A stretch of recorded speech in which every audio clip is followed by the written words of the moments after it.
Today I'm visiting Hollis Engley at the Barn Pottery in Pocasset, Massachusetts. Hollis is a ceramic artist who makes functional work such as mugs, cups, plates, and especially tea bowls. Hollis's work is influenced by Japanese and Korean pottery.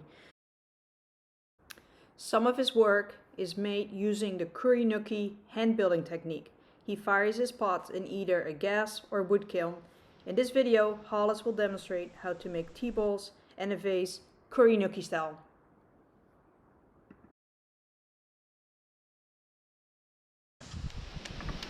So we're going to deal with, we're going to make some Kurinuki pots. It's one of the basic ways of making pottery, making pinch pots, which I'm sure you've all done in class, or if you haven't, you will. And it's simple, it's slow. Its advantage over the wheel is that you control the speed that you work. Sometimes the wheel things will get ahead of you on the wheel sometimes, particularly in the first year or so of your making pots. So what I'm going to do, Kurinuki basically means digging out. So I'm going to take a ball of clay and I'm going to, I'm going to dig out the inside of it and end up with, in this case, a tea bowl, which I did this morning so that I could have something to show you. And this still needs to have a foot cut into the bottom of it. But this is one way we can start. You can also, that was paddled. This one was faceted with a wire, and this was all done before you start opening it up. So you're just faceting the exterior of a ball of clay. So I do this sometimes. I don't do it all the time. I had quite a few in the Guston kiln last year. These were all wood-fired pots that were dug out in the Kurinuki style. What you notice about them is that they're not perfectly symmetrical. You notice that about my pots anyway, probably, but that's what I like about the technique. Some parts, some walls will be thinner than others. They'll change a little bit as they dry. This is another one that was fired in the wood kiln. Has a Shino glaze on it and an ash glaze liner. And you can see I turned the foot on it. Sometimes I'll take these and once they're dry enough, I'll actually put them on the wheel and use the wheel to trim the feet on them. Sometimes I will not do that, and sometimes I will add, in this case I added a coil to build up the foot on the bottom.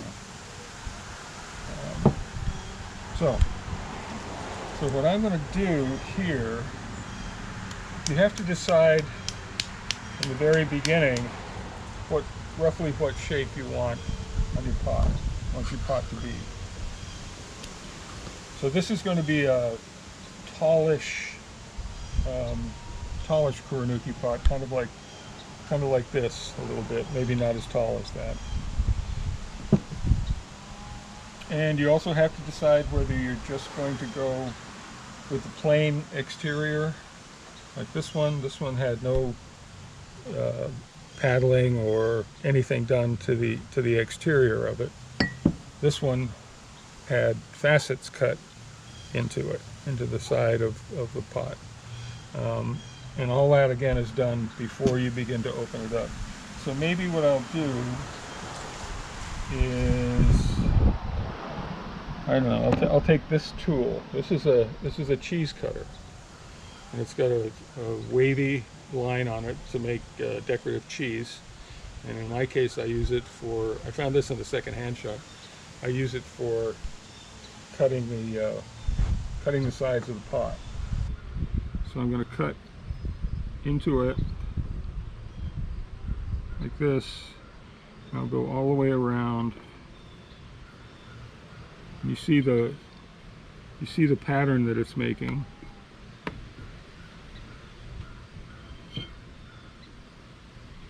One of the things that I like about doing this kind of thing is that this cheese cutter makes channels on the sides of the pot, and those channels, because I use a lot of ash glazes and because I sometimes fire in wood kiln that your teacher does,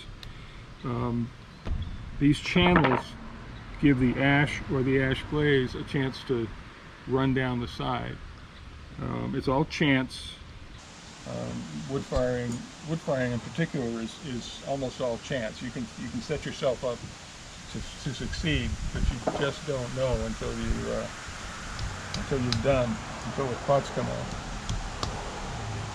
So this is just digging away, and I'm using a round Dolan. This is a Dolan tool, but there are dozens of tools like it, and sometimes I will use this tool, which is I got from a friend in England, or this tool, which you probably all have. That's a pretty standard, inexpensive trimming tool, and you can use any number of things. This is a piece of bamboo that I've cut to be able to put lines into things. And this is a paddle, wooden paddle that I made down in the basement there near where I glaze my pots. And you can use almost anything. That's right. That's what I used the paddle on this morning. So let's start digging here. So I just go in. That's the first cut right there. And then I'll go back to the second one. And one of the things you want to keep in mind is that I'm using wet clay, by the way. This is right out of the bag. And so it's quite soft. It's easy to dig it out. But what happens is if you don't hold you'll see that I'm holding my finger against the side where the tool is coming up. What I'm doing that for, the reason I'm doing that is if I don't hold my thumb in there where the tool is coming up, the tool is likely to take the top of the rim off, and I want to try to keep this as much intact as I can. And so I'm going down into it. That's about as far as I want to go down in. I don't know if you can see that.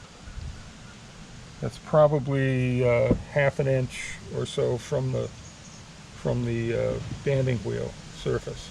And the reason for leaving that much clay down there is that I'm going to put a foot ring on it. I'm going to trim a foot ring. Either I'll cut it without putting it on the wheel, or maybe I'll put it on the wheel and trim it sort of conventionally.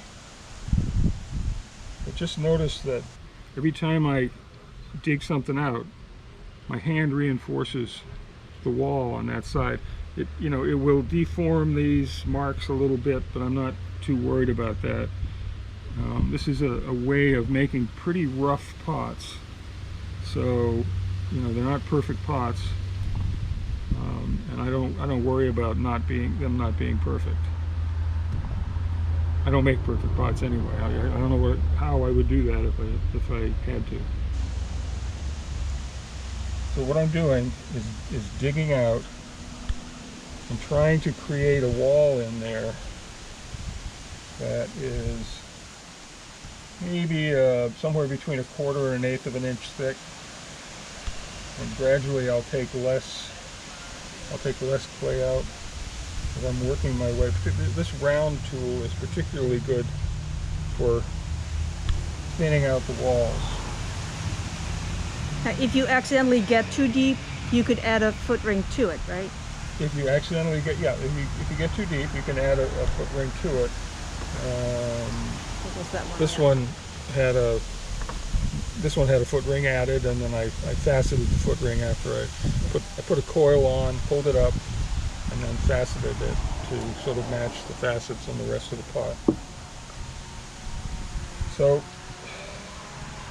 this is about where you want it to be on the inside, and I'll just continue to thin just a little bit more. And like a wheel thrown T-bow, you can put this on the wheel, and you can take off. This will end up being kind of thick down in this area here, and you're going to take that off when you cut your foot ring. Now, you don't have to have a foot ring. You can have a flat bottom pot, and there's nothing wrong with flat bottom pots. It happens that I like a foot ring on T-balls, most T-balls anyway.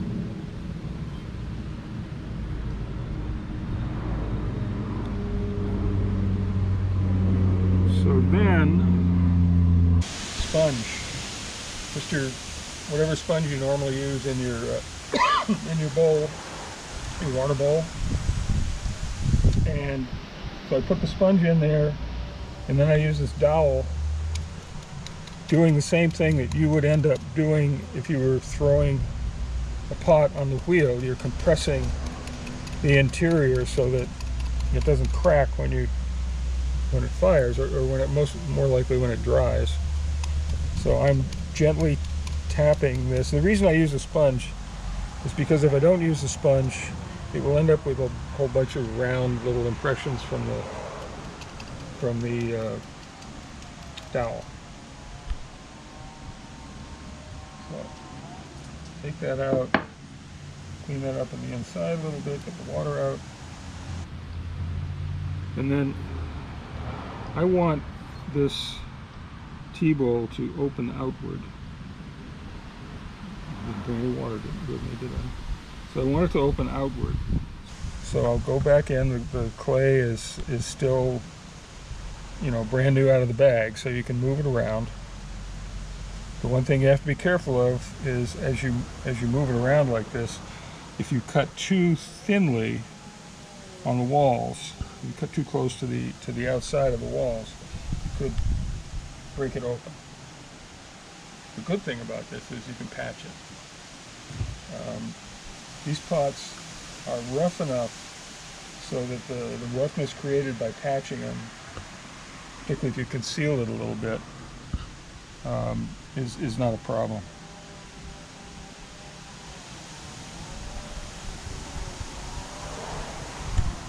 And I try to put it, I do the same thing with these that I do with my wheel thrown T-balls. I try to put a drinking lip on the rim. The drinking lip generally is kind of shaped in profile like that. And what that does is more conveniently direct whatever you're drinking into your mouth and not down your mustache or your beard or whatever you've got on your face. So I'll try to make that rim thinner, at least on most of it, by using a sponge, using a sort of a pinching position of these two fingers, and go around like that. So that is pretty much that. Cut it off. It helps to work on a banding wheel. It's not absolutely necessary, but if you have one handy, it helps because you can turn it without churning the clay. So that's that, and then that's got enough clay left in the foot and the bottom that I should be able to cut a foot ring on it. Put that right there.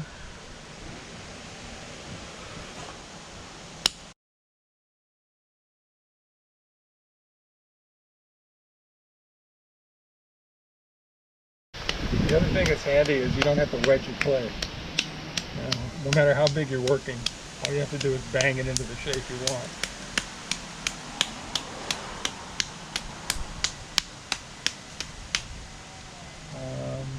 Okay, let me do this. I guess I'm going to paddle. I'm going to paddle this one. Paddling is fun, it's violent, get your stresses out.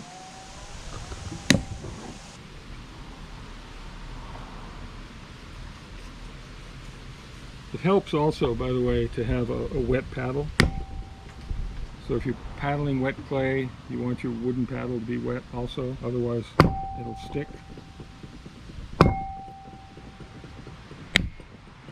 You might have to renew the dampness a little bit.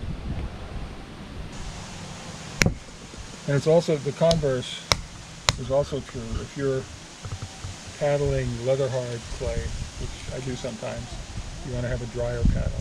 Otherwise, if you have a wet paddle, it'll stick to the leather hard clay and mess up the job. So this is going to be taller. I paddled the top. I don't need the paddle impressions. I just needed to flatten it out a little bit. I'm going to do another one pretty much like what we just did. This will be a slightly different shape and it'll be a different surface because of the paddling. And again, you can touch the surface. Don't worry about deforming it. Don't worry about messing up the paddle part or the paddle part. It's more important that you control that exterior so that you don't cut through the wall. And you can be pretty aggressive with it, particularly with a bigger piece like this. You don't have to worry about pulling out a teaspoon at a time. Once you learn where your walls are, you can take big chunks of it out. And once you get the first hole dug in it, you go back and thin out from right around this part, which is still got a lot of clay in it. So you're working inside and digging that out.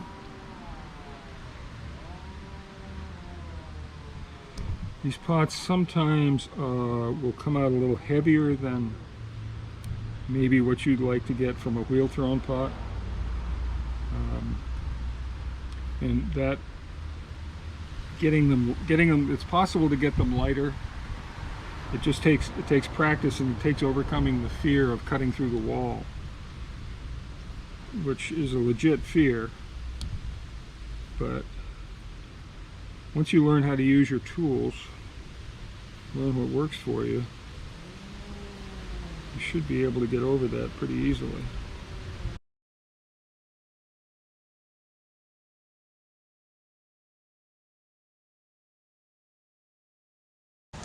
Alright, so I threw this morning. I didn't throw it. I dug it out this morning.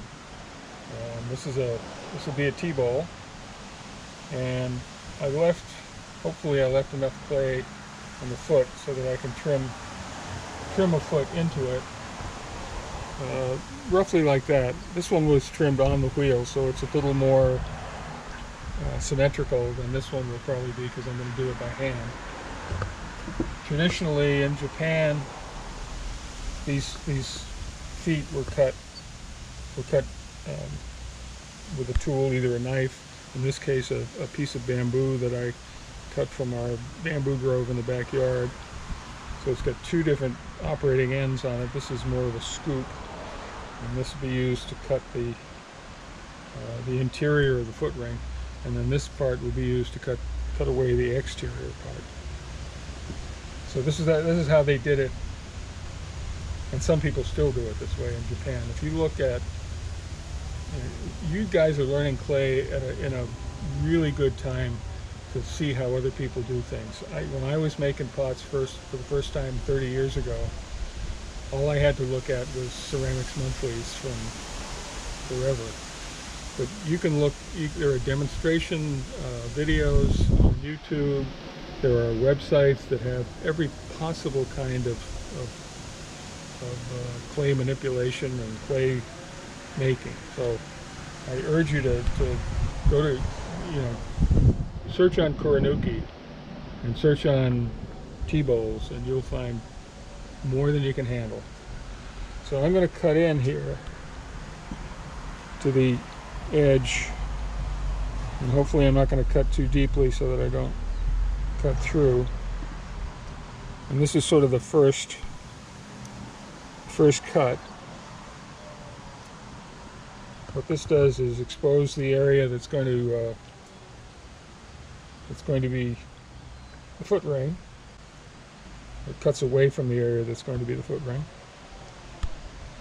and it also lightens the pot. So this is a fairly heavy pot when you start doing this procedure.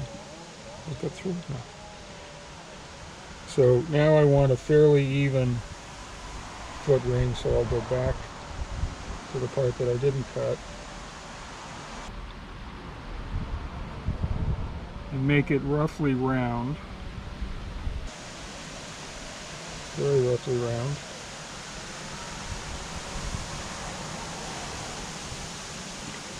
And try to make it so that it's more or less in the center of the T-ball.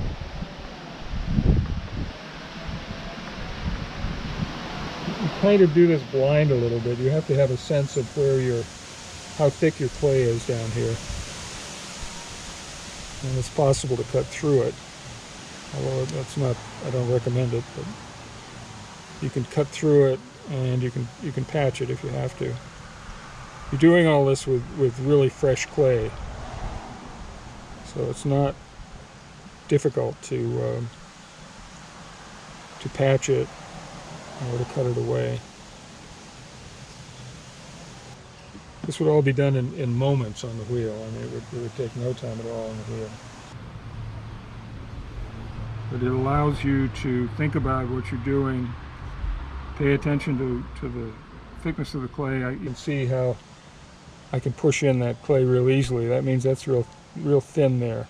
So I shouldn't cut any more of that, or I'll be going right into the interior of the T-ball. The foot doesn't have to be real tall.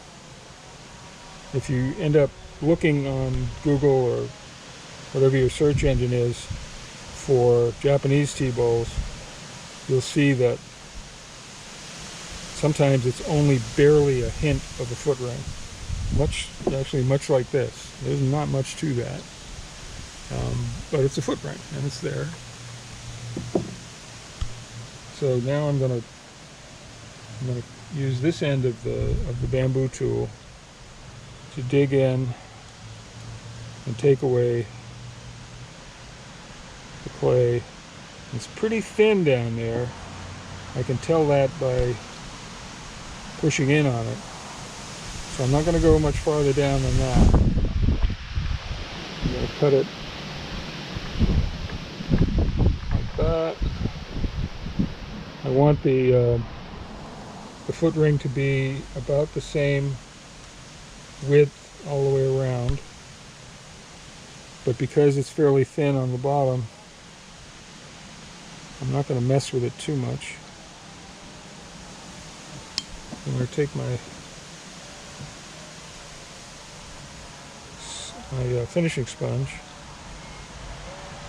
and work away on that, get rid of some of the protrusions there. So believe it or not, that's a perfectly fine foot ring. So it's not nearly as symmetrical as it would be if you put it on the wheel, but it serves the purpose. It holds the pot up off the table. The whole point of the foot ring is to give that visual lift to the pot, so that when you see it sitting on the table, it's almost like it's floating off the table. And that's that.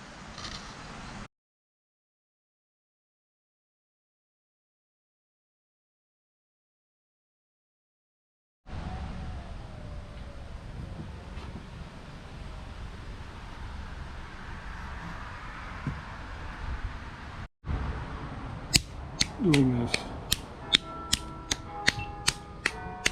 So what I'm doing is taking about maybe 3 pounds, 3.5 pounds of clay and lengthening it out a little bit to make a pot that will look a little bit like this. So I'm going to be digging all the way down to the bottom here, which is not the easiest thing because the tools that I have are not long enough to reach all the way down there. And I've never made extended tools, which I keep thinking I'm going to do, but I haven't done that. So this is going to be a bottle form or a vase form. You could, if you wanted to, put a neck on it to make it more like a bottle. I haven't done that. Usually I've left them as sort of the base form. So I'm gonna facet this. I'm gonna do it with a couple of different things. As I said, I like rough pots. And this will go down like that. Like that. And then I'll alternate so that you get this cheese cutter surface, and then you get the straighter, the flatter surface. And you can do pretty much anything you want. That's the beauty of clay. It responds to your emotions, your violent actions, you know, any number of things.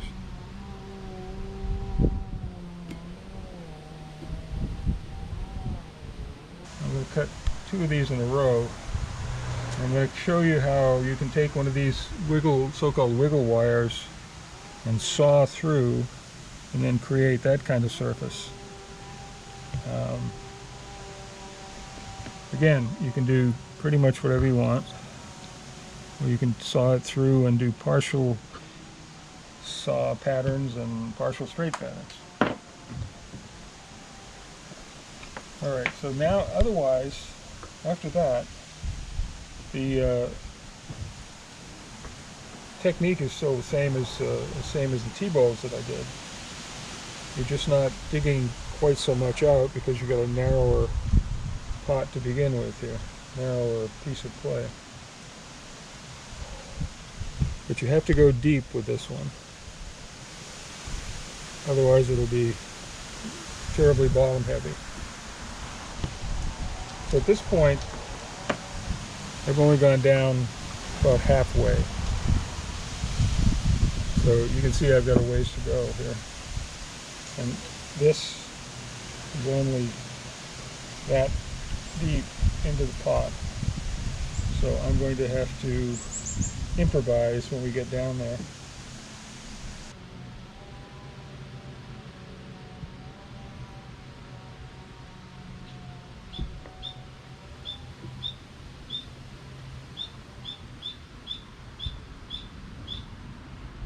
We're getting into the range of darkness here. It's a little hard to see what's going on down there. But I'm still got about an inch down below there. So I'm going to try this one. See if I can dig out some more with this. Remember, this is an experiment.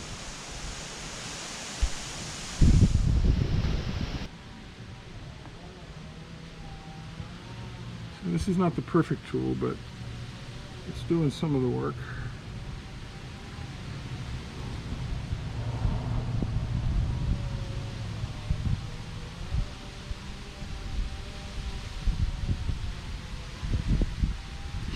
Okay, so I'm gonna finish up the rim a little bit here. You can see the rim is more than a little bit wonky. I'll try to take down some of the sharper edges, just so that as you're handling the pot, once it's fired, it's glazed and fired and in use, you don't want to have sharp things on the pot that will cause your customers to bleed. You want people cutting themselves or irritating themselves, irritating their hands. We occasionally think about the commercial aspects of this stuff, and you want people to buy pots that they'll be happy with and that they'll come back again and buy from you again. And so you try to make things as user-friendly as you can. I'm going to take a little more clay off the bottom using that tool that I used on the inside. I'm going to move this out of the way.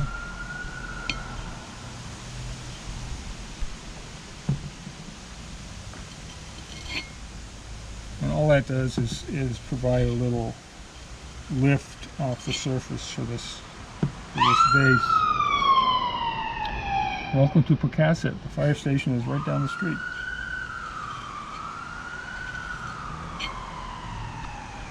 So that's more or less that.